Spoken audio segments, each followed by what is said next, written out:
قانون بنتے ہیں اپنے لیے. امریکہ میں خوبیاں ہوں گی، میں نہیں کہتا اگر خوبی نہیں ہوتی تو باقی کیوں رہتا، لیکن وہ ان کے اپنے شہریوں کے لیے. برطانیہ میں ہیں ان کے اپنے شہریوں کے لیے، فرانس میں ہوں گی ان کے اپنے شہریوں کے لیے. جہاں تک عام انسانیت کا مسئلہ ہے، ان کے لیے ایسے ہی بے درد اور ظالم و سفاک ہیں جیسے پہلے کے لوگ تھے.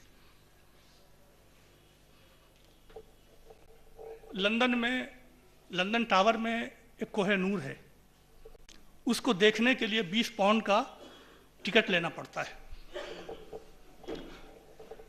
آپ کو تو معلوم ہوگا کہ کوہ نور کہاں سے گیا ہے.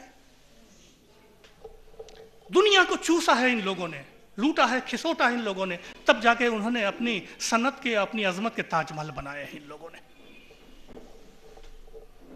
کنگال کیا ہے، حکومتوں نے ہندوستان کو لوٹا ہے ان لوگوں نے. جنگ خیبر کا موقع ہے، اللہ کے رسول صلی اللہ علیہ وسلم محاصرہ کیے ہوئے خیبر کا پڑے ہوئے. ایک غلام ہے جس کا نام ہی ہے اسود کہتے ہیں کالے کو. وہ بکریاں چراتا ہے. بکریاں لیتے ہوئے آگے اتفاق سے اسلامی فوج کے قریب آ گیا. دیکھا یار خیمے پڑے ہوئے ہیں، یہاں لوگ تلواریں ہیں، یہاں اونٹ ہیں، یہاں جنگ کی تیاریاں ہو رہی ہیں. ان کا کیا بات ہے، تم لوگ کیوں آئے ہو؟ تو ان کا ہم اللہ کے دین کو پھیلانے کے لیے آئے ہیں اور اس شہر کو فتح کرنے کے لیے آئے ہیں. تو ان کا میں تمہارے سردار سے ملنا چاہتا ہوں. لوگ لے گئے اور رسول اللہ صلی اللہ علیہ وسلم کے خیمے کی طرف اشارہ کر دیا. آپ اس وقت اونٹوں کی کھال کے خیمے میں جو پھٹا تھا جگہ جگہ سے اس میں موجود تھے. کہنے لگا بھائی کائے کو ہم سے مذاق کر رہے ہو؟ ہم تمہارے سردار سے ملنا چاہتے ہیں، تم پھٹے خیمے کی طرف اشارہ کر رہے ہو. ان کا نہیں، مذاق نہیں کرتے، ہم لوگ مذاق نہیں کرتے، ہم لوگ بھانڈ نہیں ہیں، سینما کے بھانڈ نہیں ہیں، سوسائٹی کے بھانڈ نہیں ہیں. ہم لوگ انسانیت کے مدبر و محسن لوگ ہیں. زندگی ہمارے نزدیک ایک حقیقت ہے، مذاق نہیں ہے. اسی خیمے میں ہمارا سردار رہتا. جاؤ. گئے، کہا آپ کیا کہتے ہیں؟ میں اسود ہوں، میں بکریاں چراتا ہوں، انہی لوگوں کی بکریاں چراتا ہوں، ان یہودیوں کی. تو ان کا بھائی میں کچھ نہیں کہتا، میں کہتا ہوں کہ ایک خدا کو وحدہ لا شریک کو مان لو. جنت تمہارا انتظار کر رہی ہے، دنیا تمہارا انتظار کر رہی ہے. کیا مطلب انتظار کر رہی ہے؟ کیا مطلب؟ ان کا ہاں، اگر تم کلمہ پڑھ لو گے تو دنیا میں ہمارے برابر آ جاؤ گے، ہم تم کو سینے سے لگائیں گے اور آخرت میں جنت تمہارے لیے. انہوں نے کہا مجھے آپ کیسی بات کر رہے ہیں؟ آپ کیسی بات کر رہے ہیں؟ یہاں تو لوگ مجھے اسود کہہ کر کے اپنے ساتھ بیٹھنے نہیں دیتے، مجھے کہتے تمہارے بدن سے بدبو آتی ہے اور آپ جیسے لوگ ہم کو سینے سے لگا لیں گے. ہاں صحیح کہہ رہے ہیں آپ. کہا تو پھر میں پڑھتا ہوں. کیا پڑھاتے ہیں؟ پڑھائیے. اشہد ان لا الہ الا اللہ واشہد ان محمدا عبدہ ورسولہ. پڑھ لیا. اب مجھے کیا کرنا ہے؟ اب بتائیے.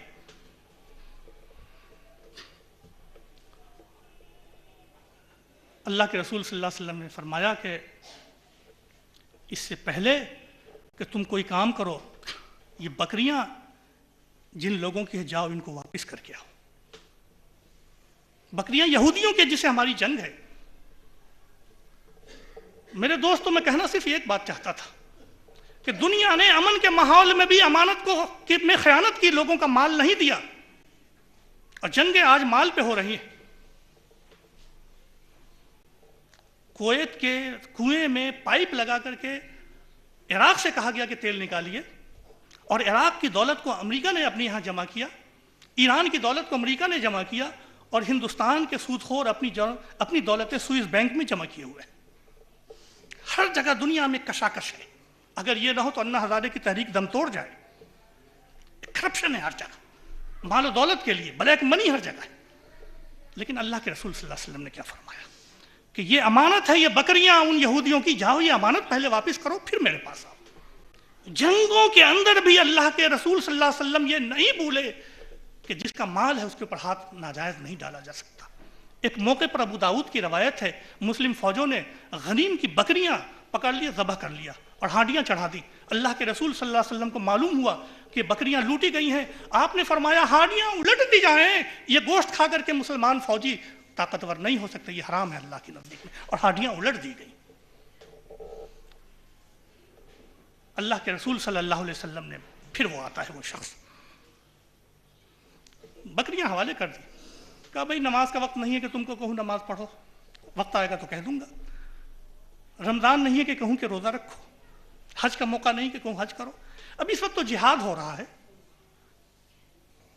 ان مجاہدین کے ساتھ صحابہ کرام کے ساتھ تم بھی جہاد، ان کا ہاں میں نیزہ بازی بہت اچھی کرتا ہوں، جہاد کا وقت آیا اور شریک ہوئے، اور ہوتے ہوتے بیچارہ شہید ہو گیا اسی میں۔ ایک جگہ قافلہ لگا ہوا تھا، صحابہ کرام پہچان نہیں پا رہے تھے کہ یہ کون شخص ہے جس کی لاش یہاں، یہ ہمارے درمیان تو آیا نہیں تھا۔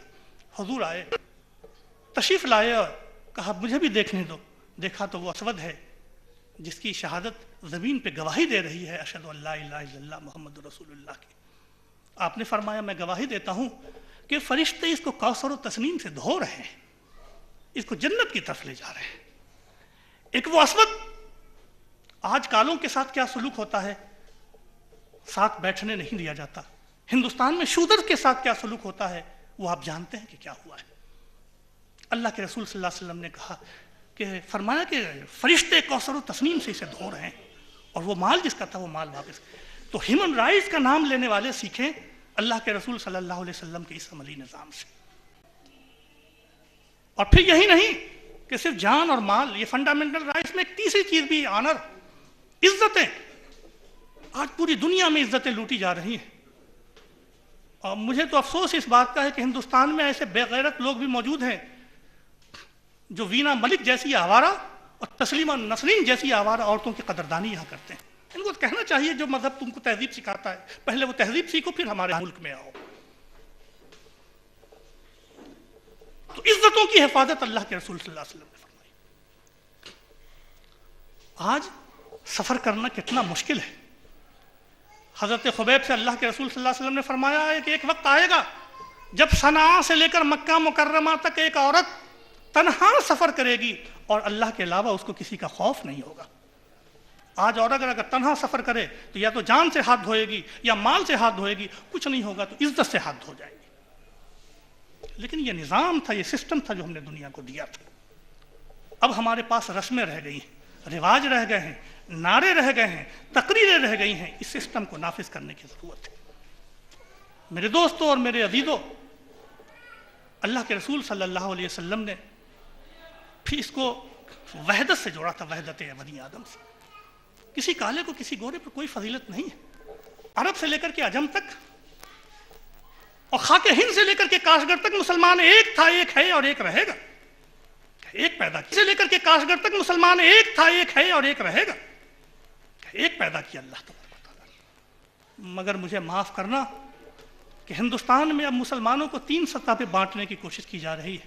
ایک تو مسلک کے نام پر، وہ دین و شریعت جو انسانوں کو جوڑنے کے لیے اللہ کے رسول صلی اللہ علیہ وسلم لے کر کے آئے تھے، اب اسے کاٹنے کا ذریعہ بن گیا ہے۔ لوگ حکومتوں سے مطالبہ کرتے ہیں ہماری تعداد 80% ہے، ہماری تعداد 20% ہے، ہماری تعداد 40% ہے، وزیر ہمارا بناؤ، وڈیرا ہمارا بناؤ، کارکن ہمارا بناؤ، منسٹر ہمارا بناؤ، اور دوسرے مسلمانوں کو بانٹنے کی کوشش کی جا رہی ہے ذات کی بنیاد کے اوپر۔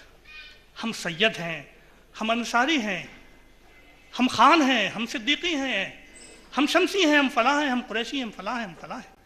جس کو اقبال نے کہا تم تو سید بھی ہو، مرزا بھی ہو، افغان بھی ہو، تم سبھی کچھ ہو، بتاؤ تو مسلمان بھی ہو۔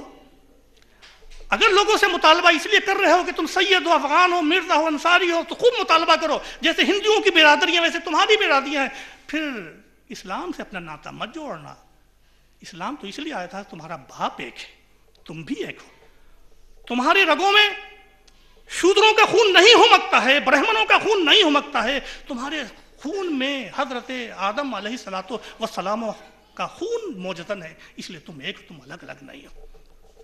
جس دن تم اپنی ذاتی کا اعلان کرتے ہو اس دن تم اپنے مذہب کا انکار کرتے ہو۔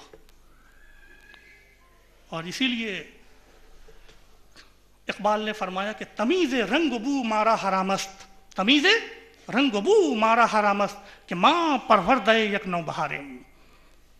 رنگ بو اور نسل کا مطالبہ کرنا ہمارے نزدیک حرام ہے، اس لیے کہ ہم کو ایک نوبہار نے پرورش پایا ہے، وہ خون حضرت آدم کا ہے اور وہ ایمان محمد رسول اللہ صلی اللہ علیہ وسلم کا ہے۔ تو جس وقت ہم اپنے ذات و برادری کا اعلان کرتے ہیں تو اپنے اس مقدس خون کو جو حضرت آدم کا ہے اس کا انکار کرتے ہیں، اور اس ایمان کو جو حضرت محمد صلی اللہ علیہ وسلم لے کر کے آئے اس کو پامال کر دیتے ہیں۔ کہا وحدت بنی آدم کی طرف چلو۔ میرے دوستو، اگر مسلمان بھی رنگ و نسل میں اور مسلک میں بٹ گیا تو پھر کون سا دین آئے گا، کون سی شریعت آئے گی جو انسانوں کو متحد کرے گی؟ پھر یہ پیغام جو حضرت الوداع کا ہے یہ ختم ہو کر کے رہ جائے گا۔ بھلا بتاؤ تو صحیح کہ قیامت کے دن حوض کوثر پر جو اللہ کے رسول بلائیں گے تو کہیں گے اے قریشی بھائی آ جاؤ، اے سید بھائی آ جاؤ، اے خان صاحبان آ جاؤ، اے انصاری بھائی آ جاؤ؟ نہیں، اے میری امتی، سر حشر نعرہ امتی، سر حشر نعرہ امتی، یہ میری امت آ جاؤ، میری امت آ جاؤ، میری امت آ جاؤ۔ تو میرے دوستو، وہ جو کہا کہ ہر دور کا پیغام ہے اعلان محمد کے جو اللہ کے رسول صلی اللہ علیہ وسلم نے اعلان کیا تھا وحدت انسانیت کا، ہے اعلان محمد کے جو اللہ کے رسول صلی اللہ علیہ وسلم نے اعلان کیا تھا وحدت انسانیت کا، کہ ایک ہو تم، ایک بن کے دکھاؤ۔ ہماری حکومتوں نے بہت اچھا طریقہ اختیار کیا ہے، انگریزوں سے سیکھ کر لڑاؤ اور حکومت کرو، کاٹو بانٹو اور پھر اپنا کام نکالو۔ یہی حکومتیں ہماری مرکزی سطح سے لے کر کے صوبائی سطح تک کر رہی ہیں۔ یہ دشمنی ہے اسلام سے، روح ایمان سے، سنت رسول سے۔ آپ پہچانیے اپنے دشمن کو اور اپنی صفوں میں انتشار نہ برپا ہونے دیجیے۔ جب تک یہ وحدت قائم نہیں ہوگی، یہ آپ کا سننا، آپ کا بیٹھنا کام نہیں دے گا۔ یہ اسی وقت کام آئے گا، نام نبی کو لینا اسی وقت کام آئے گا جب ہمارے عمل میں یہ ڈھل کر کے ایک نظام، ایک سسٹم میں تبدیل ہو جائے گا۔ اور اس وحدت کے بعد جو اللہ کے رسول صلی اللہ علیہ وسلم نے فرمایا کہ اے لوگو، کیا میں نے اللہ کا پیغام تم تک پہنچا دیا؟ لوگوں نے کہا ہاں اللہ کے رسول آپ نے پہنچا دیا۔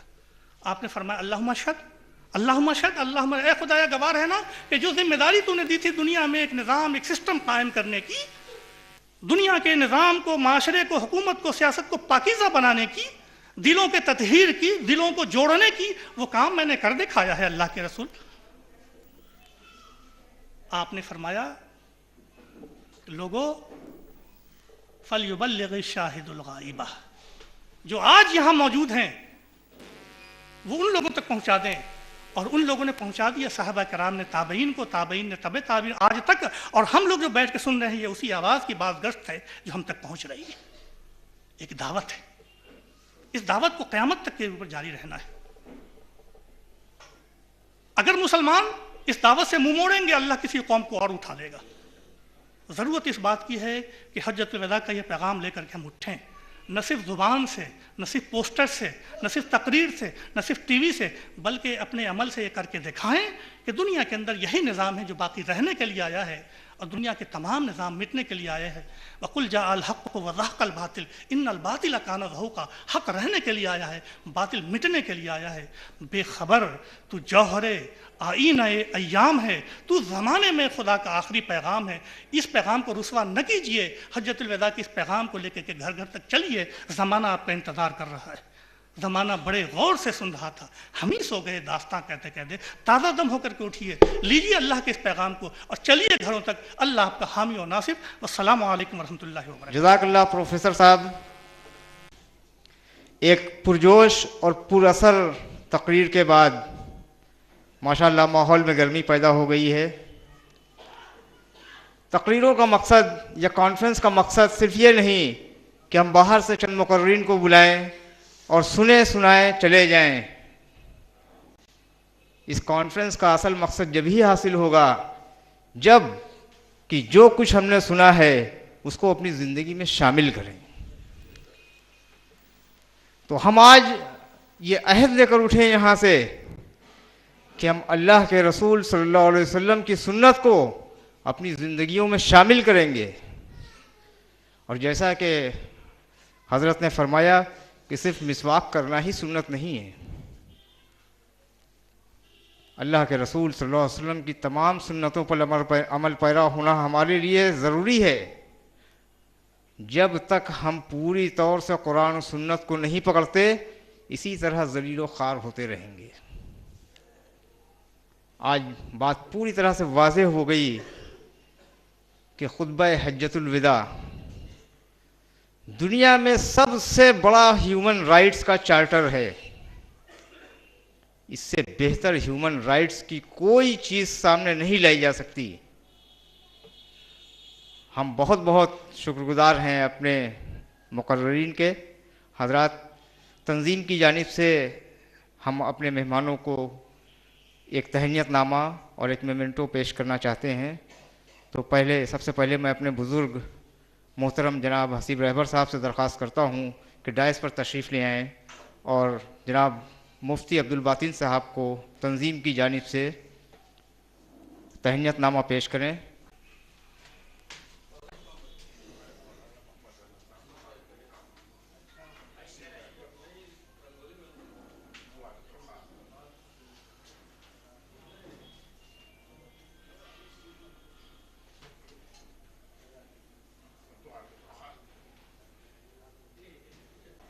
اب میں اپنے دوست ڈاکٹر اکرام الحق اعظمی صاحب سے درخواست کرتا ہوں کہ وہ ڈائس پر تشریف لائیں اور پروفیسر محمد سعود عالم قاسمی صاحب کو تنظیم کی جانب سے تہنیت نامہ اور میمنٹو پیش کریں.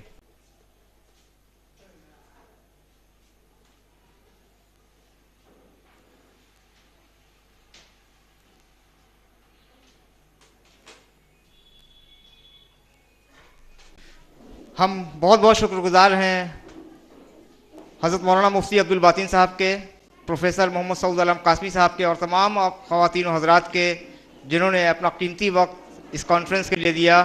جزاکم اللہ خیرہ. اور اسی کے ساتھ اس پہلے سیشن کے اختتام کا اعلان ہوتا ہے.